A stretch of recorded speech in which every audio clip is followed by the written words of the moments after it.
Era uma vez um partido americano chamado socialista. Em 1912, antes da Revolução Russa, surpreendeu o país e o mundo quando recebeu 6% dos votos na eleição presidencial e elegeu 1.200 candidatos em vários estados. A felicidade durou pouco. A Primeira Guerra e a Revolução Russa provocaram divisões dentro do partido, que enfraqueceu, mas ressurgiu na Grande Depressão e na organização de sindicatos, mas rachou de novo. Comunistas, socialistas e trotskistas não conseguiam uma convivência pacífica. Na década de 50, com a Guerra Fria e o macartismo, a esquerda foi perseguida pelo FBI e levada diante de comissões do Congresso. Sobreviveu, mas perdeu força de novo por novas brigas internas. A década de 60 parecia promissora com os movimentos anti-guerra do Vietnã, o feminista e o de integração racial. Mas a falta de foco, visão e unidade levaram à eleição de Nixon e a um longo período conservador liderado por Ronald Reagan. Hoje, onde está a esquerda nos Estados Unidos? No Congresso só há um deputado socialista. Por que a palavra socialista causa pânico? O que significa a eleição de Barack Obama para a esquerda? Perguntamos tudo isso a Naomi Klein, que vestiu fraldas vermelhas, dizem amigos e críticos. Naomi Klein ganhou projeção nacional quando publicou o livro No Logo, em 2000. Uma denúncia às grandes corporações, aos acordos comerciais e à globalização. Em 2008, repetiu o sucesso com The Shock Doctrine, The Rise of Disaster Capitalism.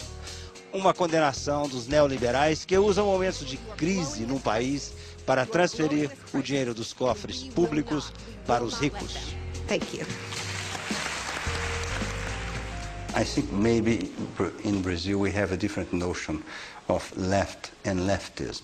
So help us to explain, because many people in Brazil think that there is not even a left in this country. And the question is there a left?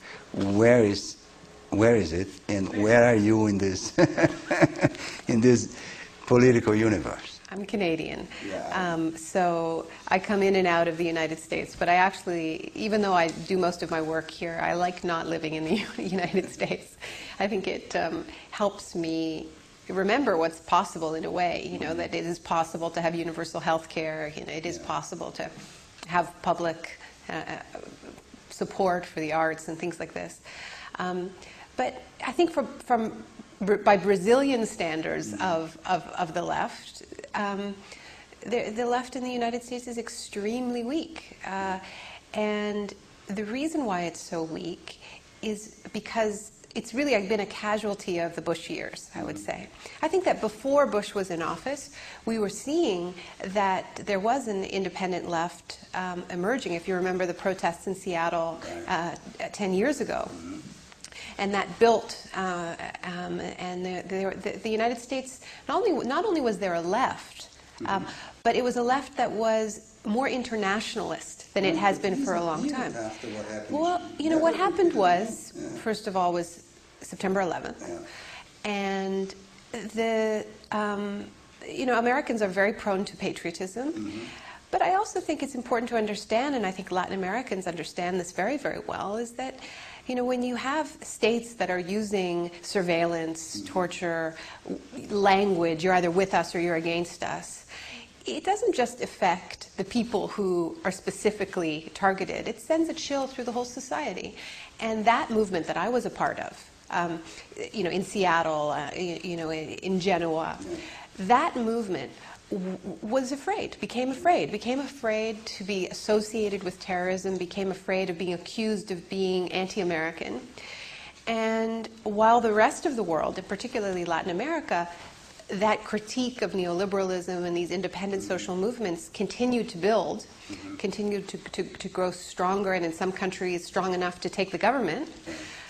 In the United States, there was absolutely a McCarthyite atmosphere.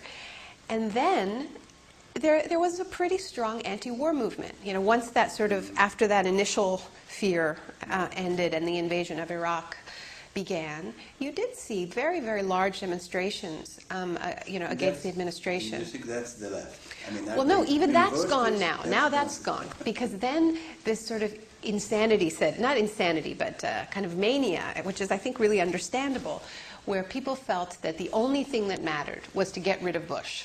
Okay. Well, how do you get rid of Bush? How do you get rid of the Republicans? How do you make sure that the next president isn't worse than Bush? You know, isn't Sarah Palin, for instance? Okay. Well, then you have to win an election. And I think that this is what's really happened in this country to the left, is that it became an arm of the Democratic Party, which is not a left party. But was the only way of getting rid of the Republicans. And, you know, this comes back to the 2000 elections, where this was after Seattle, this was after some of these very large protests. The discourse on the left, okay, that I was a part of at the time was, we don't like the Republicans and we don't like the Democrats. They're both corporate parties. We had shadow conventions at both of the Democratic and Republican conventions in 2000. Protested them both. I got tear gassed outside the Democratic convention in 2000. And most of us voted for Nader. Yeah. And when Gore lost, Bush didn't win. Bush was appointed. But then this new narrative came up, which was the left is to blame for Bush because the left supported Nader. The left was criticizing the Democrats. And enough people believed that it became like some sort of a crime to support a third party, to do anything but just help the Democrats to beat the Republicans.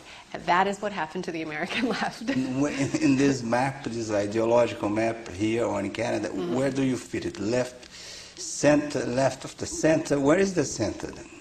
Well, and where are you? I think I might be off the map. I hope I am, because I don't want to be on that map. No, I mean, I'm not, you know, I have no interest in the Democratic Party. I